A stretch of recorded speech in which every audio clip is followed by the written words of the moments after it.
શ્રી રામ પ્રસન્ન રઘુપતિ રાઘવ રાજા રામ પતિત પાવન સીતારામ સીતારામ સીતારામ ભજ પ્યારે તું સીતારામ. સંતોની પાવન ભૂમિ તેવા મહારાષ્ટ્રના ગોંદવલે ગામમાં ગોંદવલેકર મહારાજનો જન્મ થયો. આ સહજ સરળ સાત્વિક સંતનું પૃથ્વી પરનું વાસ્તવ્ય ઈસવીસન 1845થી 1913 સુધી ગણાય છે. સજ્જનગઢના સમર્થ રામદાસ સ્વામીનો પુનઃ અવતાર ગણાતા મહારાજના ગુરુ શ્રી તુકામાઈ હતા. રામનવમીના દિવસે શક્તિપાત કરી શ્રી તુકામાઈએ મહારાજને આધ્યાત્મના અઘરા સોપાનો સર કરાવી ઉન્નતિના માર્ગે અગ્રસર કર્યા અને શ્રી રામ જય જય રામ તેમ તારક મંત્રની દીક્ષા આપી. શ્રી તુકામાઈએ મહારાજને બ્રહ્મ ચૈતન્ય તેમ નૂતન નામ આપ્યું. તે પછી બ્રહ્મ ચૈતન્ય મહારાજ ગોંદવલેકર તરીકે બધા તેમને ઓળખવા લાગ્યા. મુખે રામનું નામ, દેહે સંસારના કામ, એમ મન જોડવું રામ, એ જ આ નામ યોગીનું સર્વને સૂચન છે. નામસ્મરણની મહત્તા દર્શાવવા ભક્તોના લાભાર્થે આ કરુણા સિંધુએ મરાઠીમાં સરળ ભાષામાં પ્રવચનો કર્યા. શ્રી ગોવિંદ સીતારામ ગોખલેએ આ પ્રવચનોનો સંગ્રહ અને સંકલન કરી સર્વે પર મહાન ઉપકાર કર્યો છે. મહારાજની કૃપાથી પ્રાધ્યાપક હર્ષલ ઉપાધ્યાયે આ અમૂલ્ય મરાઠી પ્રવચનોનો ગુજરાતી અનુવાદ કર્યો છે. વર્ષના દરેક દિવસ માટે એક નવા શીર્ષક સાથે દરરોજ એક પ્રવચન રજૂ કરવામાં આવશે. ઓગસ્ટ મહિનાના પ્રવચનનો વિષય છે આનંદ સમાધાન. આનંદ એટલે સ્વાનંદ, ભૌતિક અનિત્ય વસ્તુઓ સિવાયનો પરમાત્માના પરિતાપનો અને પ્રાપ્તિનો અખંડ આનંદ. સર્વ પરિસ્થિતિમાં મનની સમતા એટલે સમાધાન. સદ્ગુરુની આજ્ઞા અત્યંત શ્રદ્ધા અને નિષ્ઠા સાથે પાળવાથી એટલે કે નામની સંગતિમાં રહેવાથી કેવળ કર્તવ્ય સમજીને સંસારમાં રહીએ તો તેને પરમાર્થનું સ્વરૂપ મળે અને તેના પરિણામે આનંદ અને સમાધાનનો મહામૂલો લાભ થયા વિના રહે નહીં.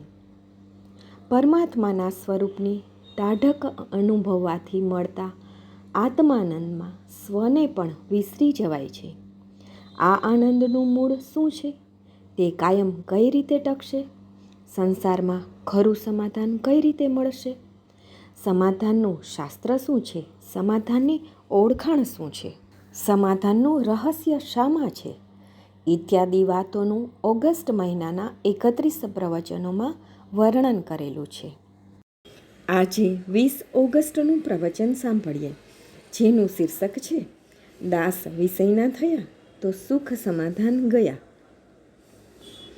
સર્વ દુઃખનું મૂળ દેહ એ જ હોય અને તેમાં દેહનું દુખવું એટલે દુઃખનો કળશ હોય. મીઠાનું ખારાપણું, સાકરનું શુભ્રપણું, એમાં નથી વેગળાપણું, તેમ દેહ અને દુઃખ જાણ. દેહથી જરી સુદૃઢ બન્યા તો એ દુઃખનું વિસ્મરણ નહીં થયું. છાયા જેમ શરીરની, રોગ તેમ શરીરને. રામકૃષ્ણાદિ અવતાર થયા પણ દેહથી નહીં બચ્યા. પોતાનો નહીં ભરોસો એ અનુભવ તો પછી વિયોગનું દુઃખ અનિવાર્ય. દેહ દુઃખ ખૂબ અનિવાર્ય. ચિત્ત થાય નિત્ય અસ્થિર. દેહના ભોગ દેહને જ માથે. તે નહીં દઈ શકાય કોઈને, તે નહીં લઈ શકાય કોઈના. આજ લગી કર્યું જે કાંઈ, સર્વ તે કર્યું સંસારને અર્પણ. સ્વાર્થને છોડીને નહીં રહ્યા. અધિકાર, સંતતિ, સંપત્તિ, લૌકિક વ્યવહાર, જનપ્રીતિ એ સર્વનું મૂળ સ્વાર્થથી નહીં પર આખરે તે દુઃખનું જ કારણ.